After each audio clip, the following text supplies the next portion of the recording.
અમારે પેલા વિજય મામા છે કે શું કહે કે ત્યાં જઈ કોટન ઓઇલ દેના પછી એમણે બટાટું શું બટાણ શું કે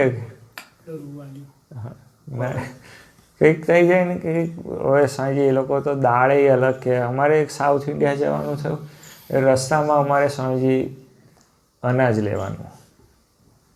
તો હવે એને આપણે એમ કહીએ કે તુવર દાળ આપતો થોડું કંઈ કે એને સમજણ પડે શું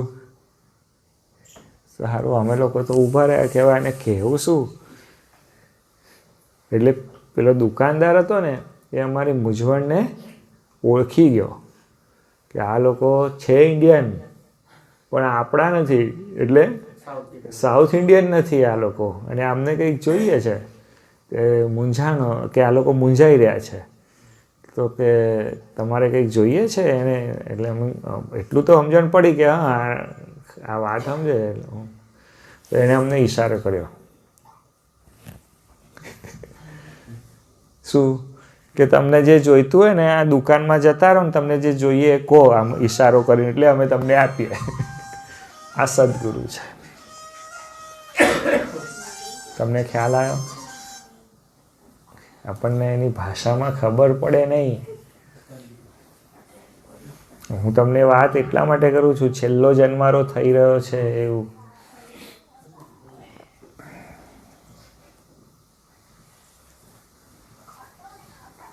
હા યુવરાજ આવ્યો હતો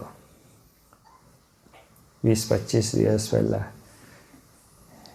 તો આપણા રવિરાજ ભજન ગાતા હતા તો યુવરાજ આમ ડોલે એટલે બધું ભજન વગેરે થયું એટલે મેં એને પૂછ્યું મેં કીધું શું થાય છે તને કે સાંઈ ખબર નહીં પણ કે બહુ સારું લાગે છે શાંતિ થાય છે આ સ્વામીજીનો પ્રતાપ એવો છે ને અહીં જે બી આવીને બેસે ને પહેલી વાર આવીને બે તો કે બહુ સારું લાગે હું થાય ખબર ના પડે પણ કે બહુ સારું લાગે છે એ પ્રતાપ છે ખરેખર કહું